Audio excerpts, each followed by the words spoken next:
परमात्मने नमः। श्री चैतन्य चरित्रावली अध्याय। श्री श्रीनिवासाचार्य जी आगे।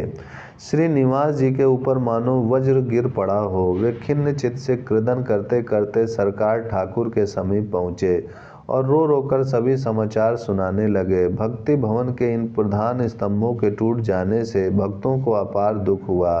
सरकार ठाकुर बच्चों की तरह डाह मारकर रुदन करने लगे। श्रीनिवास जी के दोनों नेत्र रुदन करते करते फूल गए थे। वे कंठ रुंधे जाने के कारण कुछ भी नहीं कह सकते थे।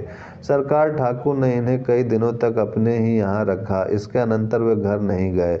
अब उनकी इच्छा श्री चैतन्य की क्रीड़ा भूमि के दर्शनों की हुई।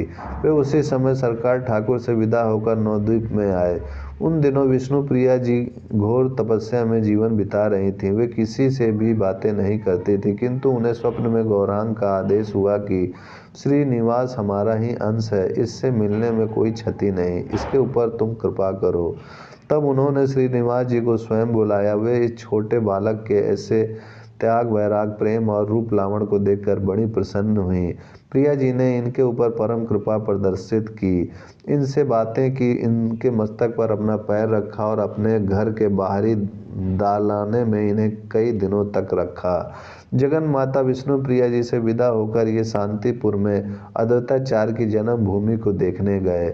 वहाँ से नित्यानंद जी के घर खड़दह में पहुँचे। वहाँ अवधूत की पत्नी श्रीमती जानवी देवी ने इन पर अपार प्रेम प्रदर्शित किया और कई दिनों तक अपने घर में ही इन्हें रखा।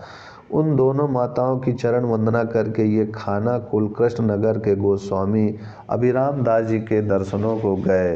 उन्होंने ही इन्हें वृंदावन में जाकर भक्ति ग्रंथों के अध्ययन करने की अनुमति दी। उनकी आज्ञा सिरोधार्य करके ये अपनी माता से आज्ञा लेकर काशी प्रयाग होते हुए वृंदावन पहुँचे। वहाँ जीव गोस्वामी ने इनका बड़ा सत्कार किया। उन्होंने ही गोपाल भट्ट से इन्हें मंत्र दीक्षा दिलाई। यह वृंदावन में ही रहकर श्री रूप और सनातन आदि गोस्वामियों के बनाए हुए भक्ति शास्त्रों का अध्ययन करने लगे। वहाँ इनकी नरोत्तम दास जी तथा श्यामानंद जी के साथ भेंट हुई और उन्हीं के साथ ये गोस्वामी के ग्रंथों का अध्ययन करने लगे। श्री जीव गोस्वामी जी ने जब समझ लिया कि ये तीनों ही योग्य बन गए हैं, तीनों ही तेजस्वी, मेधावी और प्रभावशाली हैं, तब इन्हें गौड़ देश में भक्ति तत्व का प्रचार करने के निमित्त भेजा। नरोत्तम दास जी को ठाकुर की उपाधि दी और श्रीनिवास जी को आचार्य की। भक्ति ग्रंथों के बिना भक्ति मार्ग का यथाविधि प्रचार हो नहीं सकता। अतः जीव गोस्वामी ने बहुत से ग्रंथों को मोमुजा में के कपड़ों में बंधवा कर तथा कई सुरक्षित संदूकों में बंद कराकर एक बैलगाड़ी में लाद कर इनके साथ भेजा। रक्षा के लिए साथ में 10 अस्त्रधारी सिपाही भी कर दिए। तीनों ही तेजस्वी युवक अपने आचार्यों तथा भक्तों के चरणों में प्रणाम करके काशी प्रयाग होते हुए गौड़ देश की ओर जाने लगे। रास्ते में बांकुड़ा जिले के अंतर्गत वन विष्णुपुर नाम की एक छोटी सी राजधानी पड़ती है। वहां पहुंचकर डाकू ने इनकी सभी संदूकें छीन ली और सभी को मार भगाया। इस बात से सभी को अपार कष्ट हुआ। असल में उस राज्य के शासक राजा वीरमीर ही डाकुओं को उत्साहित कर दिया करते थे और उस गाड़ी को भी धन समझकर उन्होंने ही लुटवा लिया था। पुस्तकों के लुट जाने से दुखी होकर श्रीनिवास जी ने श्यामानंद जी से और नरोत्तम ठाकुर से कहा, आप लोग अपने अपने स्थान को जाइए और आचार्य चरणों की आज्ञा को सिरोधार्य करके भक्ति मार्ग का प्रचार कीजिए। मैं या तो पुस्तकों को प्राप्त करके लौटूंगा या नहीं, या यहीं कहीं प्राण गंवा दूंगा।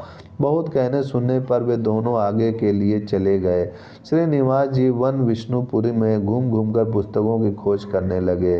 दैव संयोग से उनका राजसभा में प्रवेश हो गया। राजा वीर हमीर श्रीमद् भागवत के बड़े प्रेमी थे।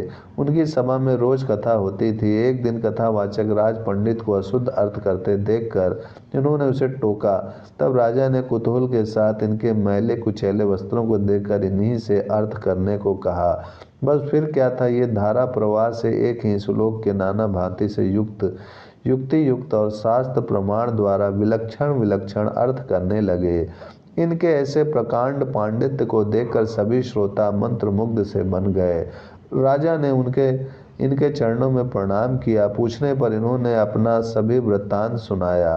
तब डबडबाई आंखों से राजा इन्हें भीतर ले गया और इनके पैरों में पड़कर कहने लगा, आपका वह पुस्तकों को लूटने वाला डाकू मैं ही हूँ। ये आपकी पुस्तकें ज्यों की त्यों ही रखी हैं। श्री जीव गोस्वामी की दी हुई सभी वस्तुओं को सुरक्षित पाकर ये प्रेम में गदगद होकर अश्रु विमोचन करने लगे। इन्होंने श्रद्धा भक्ति के साथ उन पुस्तकों को प्रणाम किया और अपने परिश्रम को सफल हुआ समझकर अत्यंत ही प्रसन्न हो गए। उसी दिन से राजा ने वह कुत्सित कर्म एकदम त्याग दिया और वह इनका मंत्र शिष्य बन गया। वन विष्णुपुर के राजा का उद्धार करके फिर ये जाजी ग्राम में अपनी माता के दर्शनों के लिए आए। बहुत दिनों के पश्चात अपने प्यारे पुत्र को पाकर स्नेहमयी माता की प्रसन्नता का ठिकाना नहीं रहा। वह प्रेम में गदगद कंठ से रुदन करने लगीं। आचार्य श्रीनिवास अब वहीं रहकर भक्ति मार्ग का प्रचार करने लगे। उनकी वाणी में आकर्षण था, चेहरे पर तेज था। सभी वैष्णव इनका अत्यधिक आदर करते थे। वैष्णव समाज के ये सम्माननीय अग्रणी समझे जाते थे।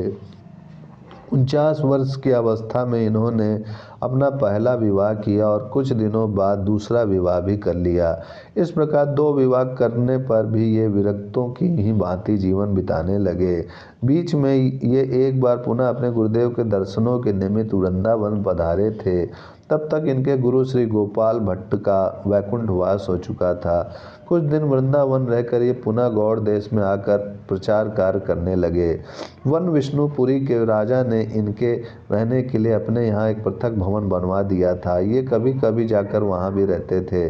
अंत में आप अपनी अवस्था का अंत समझकर श्री वृंदावन धाम को चले गए और वहाँ से लौटकर फिर गौड़ देश में नहीं आए। उनका पुण्यमय अलौकिक शरीर वृंदावन भूमि के पावन कणों के साथ एकीभूत हो गया।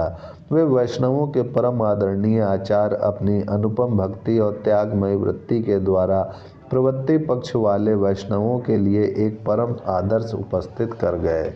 ओम शांति शांति शांति।